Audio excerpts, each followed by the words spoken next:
ಹೌದು, ಇವತ್ತು ಇಡೀ ಕರ್ನಾಟಕ ರಾಜ್ಯದಾದ್ಯಂತ ಪ್ರತಿಯೊಂದು ಜಿಲ್ಲೆಗಳಲ್ಲೂ ಕೂಡ ನಮ್ಮ ಕಾಂಗ್ರೆಸ್ ಪಕ್ಷದ ವತಿಯಿಂದ ಆಯಾಯ ಜಿಲ್ಲಾ ಕಾಂಗ್ರೆಸ್ ಸಮಿತಿಗಳು ಜಿಲ್ಲಾಧಿಕಾರಿಗಳ ಕಚೇರಿಗೆ ಹೋಗಿ ರಾಷ್ಟ್ರಪತಿಯವರಿಗೆ ಜಿಲ್ಲಾಧಿಕಾರಿಗಳ ಮೂಲಕ ಮನವಿ ಪತ್ರ ಕೊಡ್ತಾ ಇದ್ದೀವಿ.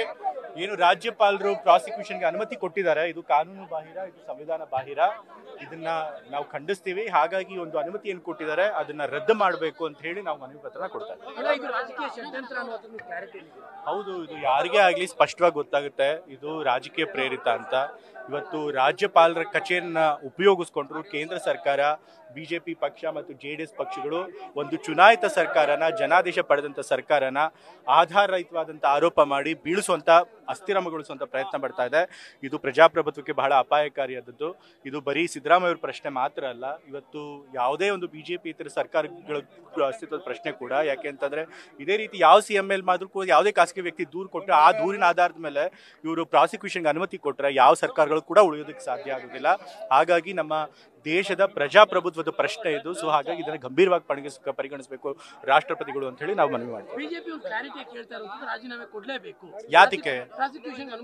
ಯಾತಿಕೆ ಇವಾಗ ನೋಡಿ, ಅವರು ಕಾನೂನುಬದ್ಧವಾಗಿ ಸ್ಯಾಂಕ್ಷನ್ ಕೊಟ್ಟಿದ್ದಿದ್ರೆ ಅವಾಗ ರಾಜೀನಾಮೆ ಕೊಡಬೇಕಾಗಿತ್ತು. ಬಟ್ ಆದ್ರೆ ಅವ್ರು ಏನೂ ಕೂಡ ಕಾನೂನುಬದ್ಧವಾಗಿ ಮಾಡಿಲ್ಲ, ಸಂವಿಧಾನ ಬಾಹಿರವಾಗಿ ಮಾಡ್ತಿದ್ದಾರೆ.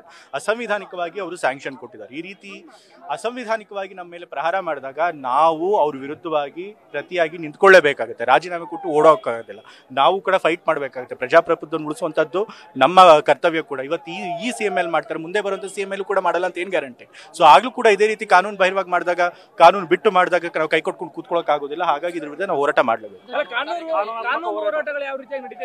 ಇವಾಗ ನಾವು ಕಾನೂನಾತ್ಮಕವಾಗೂ ಹೋರಾಟ ಮಾಡ್ತೀವಿ, ಮತ್ತೆ ರಾಜಕೀಯವಾಗ್ಲೂ ಕೂಡ ಹೋರಾಟ ಮಾಡ್ತೀವಿ. ಬಿಜೆಪಿ ಅವರು ಈ ರೀತಿ ಏನು ತಮ್ಮ ಅಧಿಕಾರನ ದುರುಪಯೋಗ ಮಾಡಿಸ್ಕೊಂಡು ಎಲ್ಲ ಬಿಜೆಪಿ ಇತರ ಸರ್ಕಾರಗಳನ್ನ ಕೆಡವಿ ತಾವು ದೇಶದಲ್ಲಿ ಏಕಸ್ವಾಮ್ಯಾಧಿಪತ್ಯವನ್ನು ಸ್ಥಾಪಿಸಬೇಕು ಅಂತ ಪ್ರಯತ್ನ ಪಡ್ತಿದ್ದಾರೆ. ಅದಕ್ಕೆ ನಾವು ಅವಕಾಶ ಕೊಡೋದಿಲ್ಲ. ಹಾಗಾಗಿ ಕಾನೂನಾತ್ಮಕವಾಗಿ ಮತ್ತೆ ರಾಜಕೀಯವಾಗಿ ಎರಡಕ್ಕೂ ಕೂಡ ನಾವು ಹೋರಾಟ ಮಾಡ್ತಿದ್ವಿ. ಕಾನೂನಾತ್ಮಕವಾಗಿ ಈಗಾಗಲೇ ಮುಖ್ಯಮಂತ್ರಿಗಳು ಅವರ ಕಾನೂನು ಸಲಹೆ ಪಡೆದಿದ್ದಾರೆ, ಬೇರೆ ಬೇರೆ ಅಡ್ವೊಕೇಟ್ ಲಾಯರ್ಗಳ ಸಲಹೆ ಪಡೆದಿದ್ದಾರೆ. ಅದರಂತೆ ಅವರು ನಡ್ಕೊಳ್ತಾರೆ.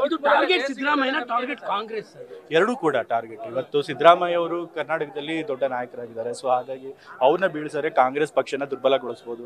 ಅದಾದ ನಂತರ ಮತ್ತೆ ಬೇರೆ CM ಬಂದ್ರು ಅದು ಕೂಡ ಇದೇ ರೀತಿ ಮಾಡ್ತಾರೆ. ಸೊ ಹಾಗಾಗಿ ಇವರು ಟಾರ್ಗೆಟ್ ಇರೋದು ಪ್ರಜಾಪ್ರಭುತ್ವದ ಮೇಲೆ ಮತ್ತೆ ಬಿಜೆಪಿ ಸರ್ಕಾರಗಳ ಮೇಲೆ. ಸೊ ಅದಕ್ಕೆ ನಾವು ಅವಕಾಶ ಮಾಡ್ಕೊಡ್ತೀವಿ.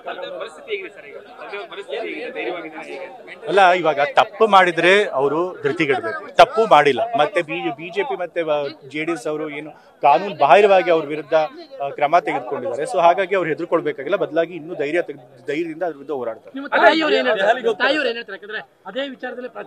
ಈಗ ತಾಯಿಯವ್ರಿಗೆ ಮೊದಲು ಪ್ರಾರಂಭದಲ್ಲಿ ಬೇಸರ ಆಗಿತ್ತು, ಯಾಕಂದ್ರೆ ಅವ್ರ ಹೆಸರನ್ನ ಸುಮ್ಮನೆ ಅನ್ನೆಸೆಸರಿಯಾಗಿ ಸಾರ್ವಜನಿಕ ಜೀವನದಲ್ಲಿ ಅವ್ರು ಯಾವತ್ತೂ ಬಂದಿಲ್ಲ, ಆದ್ರೂ ಕೂಡ ಜನರ ಮಧ್ಯೆ ಎಳತಂದು ಮೀಡಿಯಾದಲ್ಲಿ ಎಳತಂದು ಮಾಡಿದ್ದಾರೆ ಅಂತ.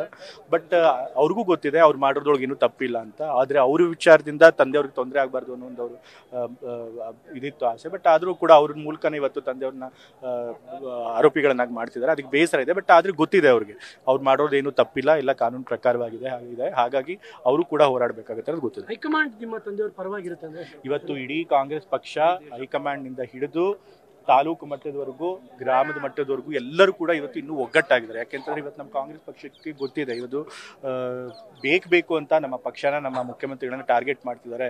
ಅದು ವಾಮ ಮಾರ್ಗದಿಂದ ಟಾರ್ಗೆಟ್ ಮಾಡ್ತಾರೆ ಅಂತ ಹೇಳಿ. ಹಾಗಾಗಿ ಹಾಗೆ ಮಾಡಿದಾಗ ಏನಾಗುತ್ತೆ, ನಮ್ಮ ಒಗ್ಗಟ್ಟು ಇನ್ನೂ ಜಾಸ್ತಿ ಆಗುತ್ತೆ. ನಮ್ಮ ವಿರುದ್ಧ ಸುಮ್ಮನೆ ಏನೂ ಆಧಾರ ಇಲ್ಲದೆ ಇರೋ ಆರೋಪ ಮಾಡಿ ನಮ್ಮನ್ನ ಅಧಿಕಾರನ ಕೆಳಗಿಳಿಸುವಂತ ಪ್ರಯತ್ನ ಮಾಡಿದ್ರೆ ನಾವೆಲ್ಲ ಇನ್ನೂ ಒಗ್ಗಟ್ಟಾಗಿ ಹೋರಾಟ ಮಾಡ್ತೀವಿ. ದೆಹಲಿಗೂ ಹೋಗ್ತಾರೆ. ಬಟ್ ಅಲ್ಲಿ ದೆಹಲಿಯಿಂದ ಅಲ್ಲಿ ಅವರು ಪ್ರತಿನಿಧಿಗಳನ್ನು ಕೂಡ ಕಳಿಸ್ಕೊಟ್ಟಿದ್ದಾರೆ.